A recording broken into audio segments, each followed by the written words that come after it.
Good afternoon, Mikel. Hello. Big game Sunday. Can we just start off with team news? Any chance Gabriel Martinelli, Gabriel and Bukayo Saka will feature? Yeah, there is a chance they haven't trained, but tomorrow we have another session, so there is a chance that they can be available. It was 8 wins in a row before the international break. Did it come at a bad time, and has it been a challenge to try and almost reignite that momentum?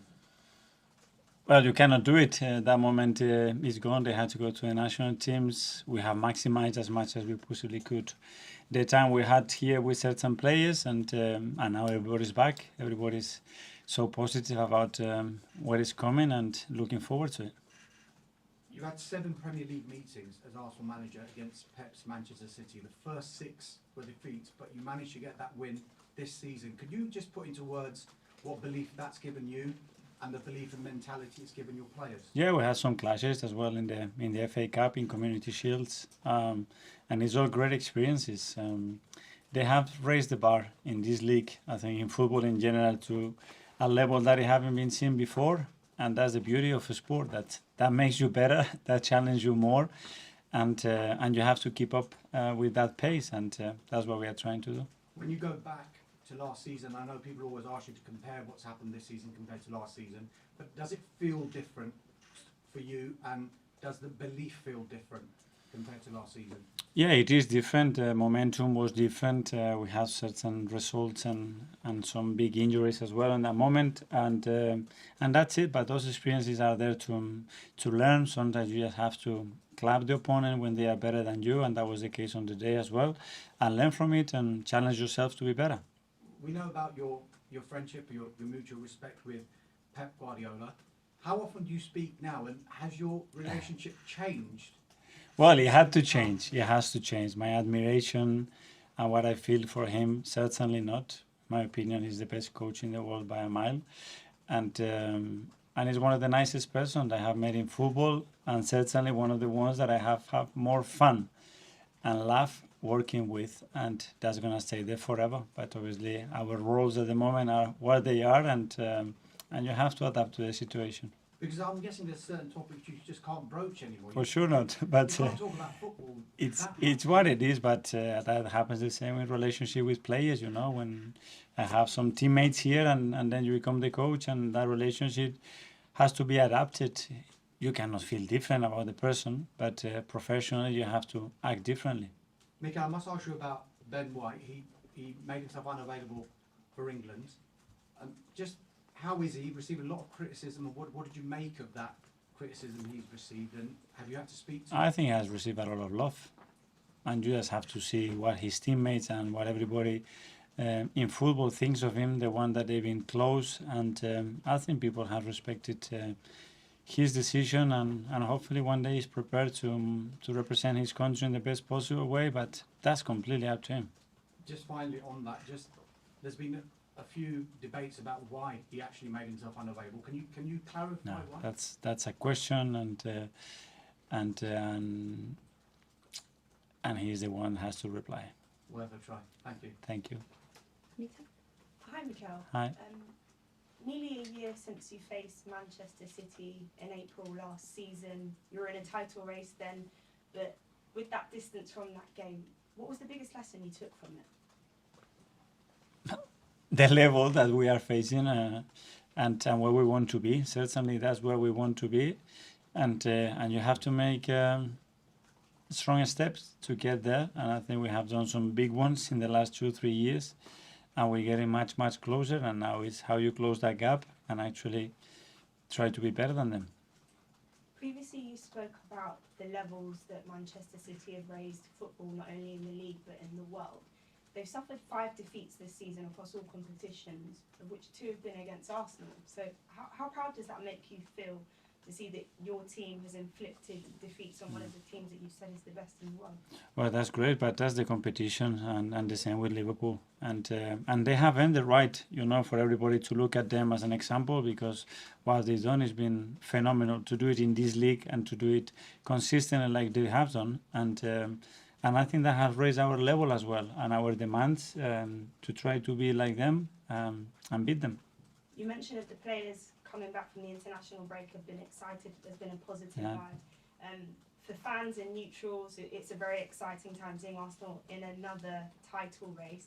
Could you just put us in your shoes? What is it like being in this position again, going into these final 9 games, and it's so tight between yourselves, Man City, and Liverpool? Yeah, I was just watching everybody walk in the building, and I love the energy. I love the smiles. They were glad to be back. They were actually wanted to train yesterday, and the way they communicate and relate with each other is phenomenal. And we have to embrace the moment. We need to go day by day, train really well, prepare for every match, and see where this can take us. We've done a lot already to be in the position that we are, and now we have to embrace and enjoy the moment and go for it. And just finally, is this the most confident you've felt taking an Arsenal side to the Etihad since becoming the Arsenal manager? I have full belief and trust in my players and what we are trying to do. But it's something that we have to show on the pitch. Outside is very easy to talk. Thank you, best of luck. Thank you very much. Hi, Mikel. Hi. Just another quick one on Ben, if that's okay. Were you surprised that Karen spoke so publicly about a conversation that was actually a private matter? I don't know. That's something between them. I don't know what the arrangements were they and what they have agreed. That's completely up to them. And just again, going back to Pep, I know you talked about how close you are. Does that make it even more special for you that you're fighting for titles and potentially Champions League semi-finals against someone not only who you respect professionally, but your player? Probably I would prefer to do it against somebody else that I don't have those feelings. But it's not a choice, and it's what it is, and that's it. We both want to win. We know each other very well, and we'll prepare the game to win it. I just wondered if he got you anything for your birthday. Sorry? Did he get you anything for your birthday? No, he didn't. No. And then just finally, as well as your game on Sunday, it's a big game for the women's team as well. So it could be a big and hopefully for you guys successful weekend for the club. Yes, it's a big weekend for the club. Wish them all the best for the final. I think what they're doing is incredible, and I heard that they're gonna get a lot of support as well. So that's great news. So yeah, let's go for it. Thank you, Simon. Just on Pep, Mikel, you talk about being the best coach in the world. Is his ability to innovate which makes him that? You know, I think the game last season, playing long balls up to Haaland, which you don't see Man City do. John Stones this season, we've seen sort of marauding forward and centre back. Is that what makes him the best, the way he's sort of innovated?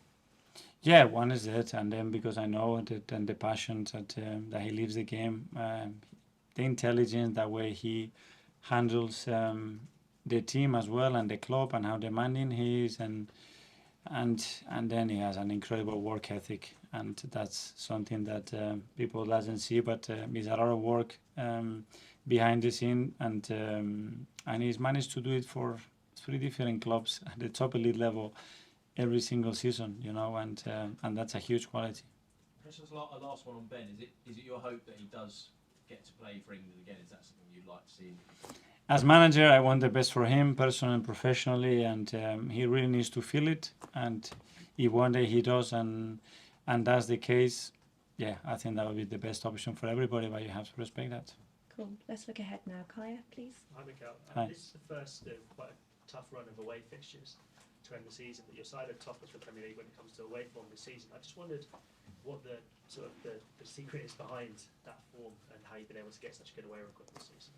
The secret, I don't know, is we probably try to play away like we try to play at home, and have that belief and that aggression in our play. And yeah, you have to play like every team twice, and we know the fixtures that we have, but we are looking forward to it. Because it was such a thing before you came that Arsenal was struggling away from home. And obviously, you've been able to transform it. I'm just wondering how you have gone about doing that in terms of convincing the players that they're able to go and do it, where maybe before they didn't have that belief. Yeah, but I think that belief comes as well by winning, you know, and you start to win in one ground that you haven't won for many years, and you do it somewhere else, and that belief it takes some momentum, and now they approach away games very similar to home games. You cannot replicate it, but at least mentally, and the purpose that they play with is very similar. And that momentum that you mentioned there, does that put you now in a better place to beat Man City than maybe in years gone by? Let's hope so, and it is different actually that the previous game what we did before we went there and this season, and now we have to prove that on the pitch. Hi, Mikel. Hi. Obviously a big occasion on Sunday. Do you think it will affect the quality of the game at all that it's coming straight after this international break? It's a great question. I don't know. Hopefully, from our side, no, and we can maintain what we've been doing, and we are our best.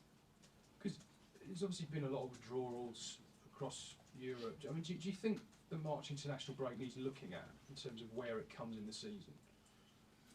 Yeah, I think in general the whole calendar year has to be looking at, because we are in a lot of games, but that's a topic obviously that we all know, and it doesn't look like we're going to affect it in the right way. But yeah, you've seen a lot of games, a lot of players with different circumstances throughout this international period.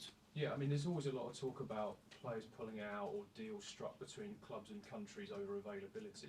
Can you give us a bit of an insight into just how much manoeuvring there is with this March break between the clubs and the country? Yeah, we try to have the best possible communication with the national teams, but at the end, they have the capacity and to select the players and use them how they feel. I always feel that they want to protect the players as well, but it's true that they have their own pressure, they have to deliver in their roles, and I will never get into their position and to tell them you can give your opinion and explain in the most open way how players are feeling and what we recommend, but then it's entirely up to them. And just obviously you had this big lead this time last year, we weren't able to see it out. You talked before about the need to keep players fit this time being a key part of avoiding that. But when you've done your analysis into the back end of last season, can you give us a bit more insight into what you noticed and what you think went wrong and what you're looking to avoid or improve on this time in this final 10 games? Yeah, but it's a lot of detail going on. There are moments, there are specific moments. You are in Anfield, you are 2-0. You have the moment to go and win the game. You don't, you end up drawing. And you are West Ham, you are in the same position. You can still win it. You miss the penalty. And it's 2 games, and then the third one comes in with Bournemouth, where we should have clearly won the game, and there were many factors that didn't allow us. We got the injuries. It was a sporting game. It was a lot happening there, and that momentum was shifted to a more negative momentum, and then we struggled to keep up because they kept winning. They won 14, 15 games in a row, and and they managed to do it. And obviously, because the games you mentioned there, by the time you then went to the Etihad, it was kind of going away from you a bit. Wasn't it? So in that context, how important is Sunday?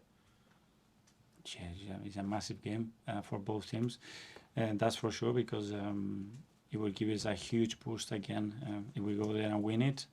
But still, there is a long way after to make all the ground to win it. Last one on live from Aaron. Hi, Mikel. Hi.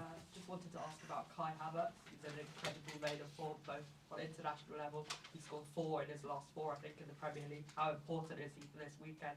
And will you need to him up top or wherever he is on the field? Yeah, he's been in great form, as you said. His overall performance, I think they've been really complete, both for his country and us. And then he's got a scoring threat, obviously. So it's a player. He's been playing different positions, fulfilling those roles in a great way. And we will see how we use him for this game. Brilliant. 10:30 last